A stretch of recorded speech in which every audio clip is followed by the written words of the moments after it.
Welcome to the Wealthy in Pajamas podcast, where it's not all about the money, but it's not about the money. I'm your host, Sonia Highfield, the Wealth Expansion Coach, here to help creatives find their real version of wealth, build profitable businesses, and be happy, healthy humans.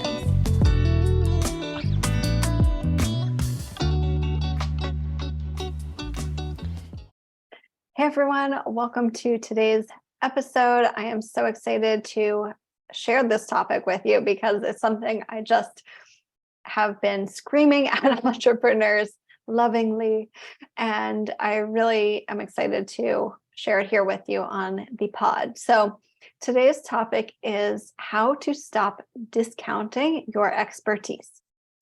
And I'm going to pop over to my notes over here. So if you're on YouTube, give me one moment. Okay, so these are 5 ways that I have seen entrepreneurs continue to discount themselves and really kind of step out of that expert role and basically just kind of screw themselves over, right? So by discounting your expertise, you are leaving not just money on the table, but also opportunities and also a lot of joy, which is really important. So tell me if you can relate and if you are doing any of these. And as always, zero shame, but raise your hand. So here is the first way that I see creative entrepreneurs really discounting their expertise, which is not charging the prices that make you feel well compensated. Right? And well compensated for your time, your energy input, and also just your wisdom, your skills, what you're bringing to the table. So it's not so much that you're necessarily giving a lot of discounts, right?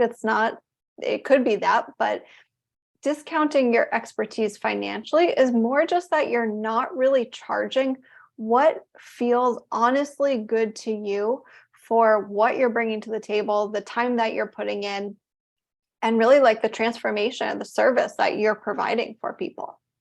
So that's the first one. The second one is not speaking your truth as the expert. And this one is, I think, really tricky, especially if you're starting out in business, like if you're newer in your business. It can come along with some imposter syndrome, but not speaking your truth as the expert means you're letting clients dictate when they do not, in fact, know the best way to do XYZ, whatever it is, right? That's why they've hired the expert. And this can show up when you're doing consultations or, first talking with someone about how your work might help them. And it can come when they've hired you. And, it can certainly come into play in a variety of industries. And it's not that you're not going to listen to your clients or customers and, take into consideration like what they want, what their vision is, what they're asking. But the truth is that you are the expert. That is why they hired you. And so your opinions, your insights, your knowledge are really crucial to share so that you both get the experience that you want to have, right? So being afraid to share, your thought process or your, steps or the direction that you think would be best or the strategy that you think would be best, right? Like not sharing that is a lose-lose for you and the client. And again, this one can be really tricky, especially if you're newer in business or if you're a bit of a people pleaser or you have clients who are just kind of bulldozing, right, the situation. Like they're a little pushy or they really feel like, they've hired you and you work for them. But the truth is that you're still the expert of your business. And so you need to step up and be brave and bold and speak your wisdom. Okay, number 3 is not having a healthy sense of pride in your experiences and your accomplishments. And this is something that I see a lot is entrepreneurs, creatives, small business owners who are like really freaking accomplished, who have done a lot, who have had a lot of success, but they really downplay it. And so this is one of those instances where the discounting of your expertise comes in not really sharing like how much you have done and the major results that you've gotten for clients, or the accolades that you've received. And it can not only make you kind of not stand out as an expert, but it's also a way to miss those opportunities, right? Because you're kind of talking yourself out of the possibility that like you're the perfect person for someone, or for an opportunity, whether it's for speaking or writing or being a mentor, whatever it is. It's really not having enough kind of healthy pride in all that you've done, all that you've learned, all your life and business experience that you're bringing to the table. And I see that one happening a lot. So don't be afraid to share the impressive stuff, right? Really let people know. Like, it's not bragging in a bad way. It's bragging in a good way. It's being, a little bodacious about sharing all that you've done and really all the ways that you are an expert. Okay, number 4 is not holding your boundaries like a boss, like a real business.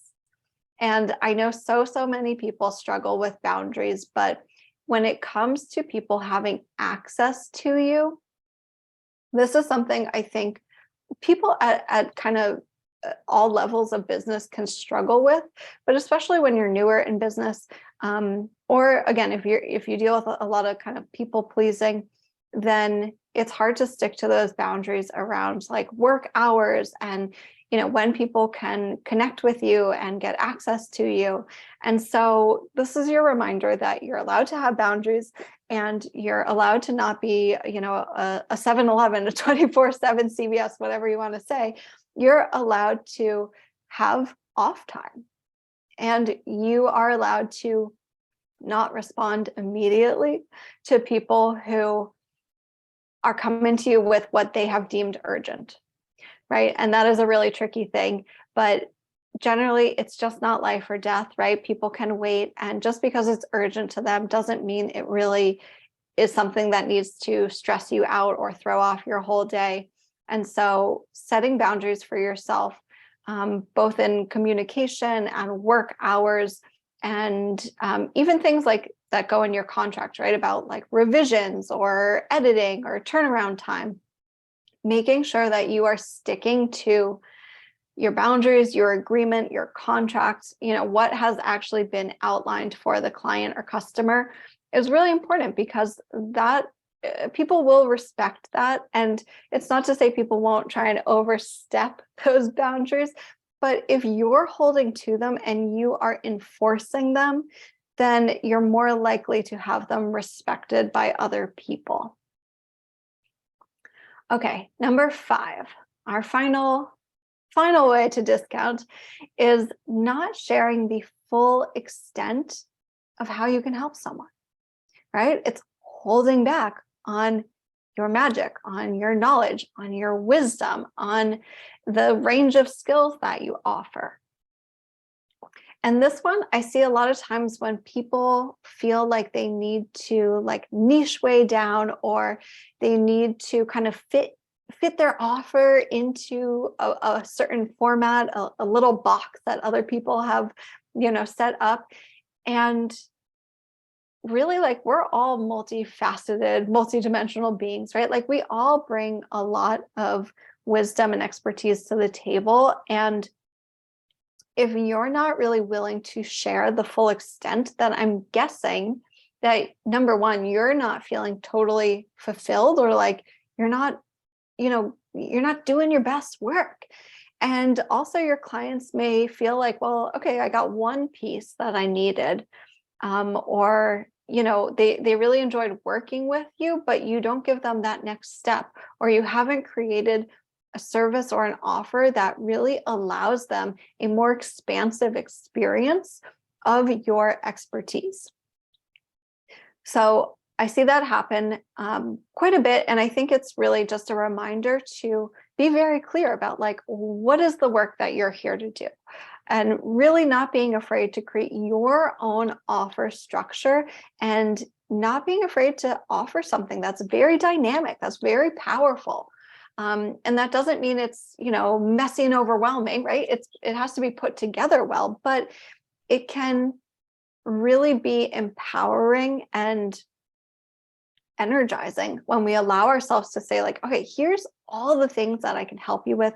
What would be a package that really, really so deeply serves your client, as well as like uses you up in the best kind of way, right? Really allows you to showcase all of your knowledge or all of your skills.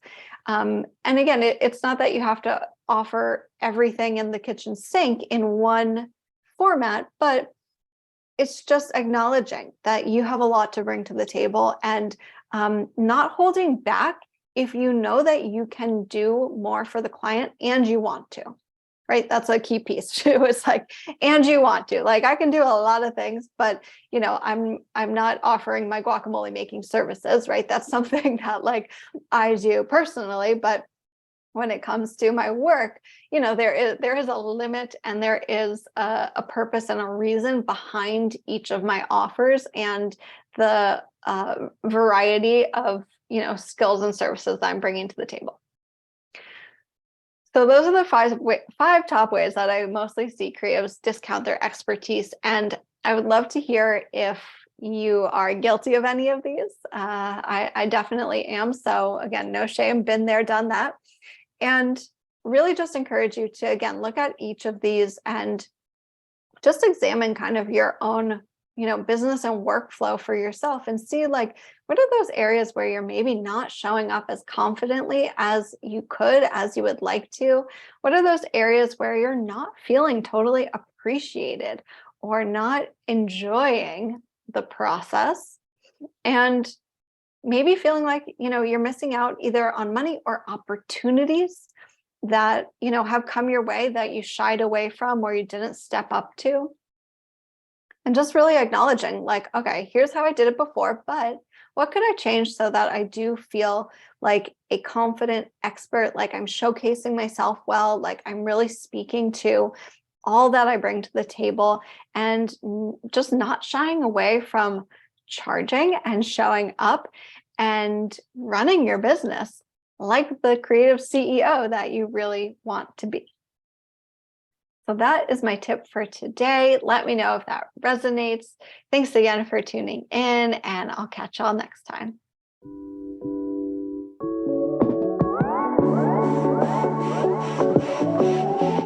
Hey all, thank you so much for tuning in today.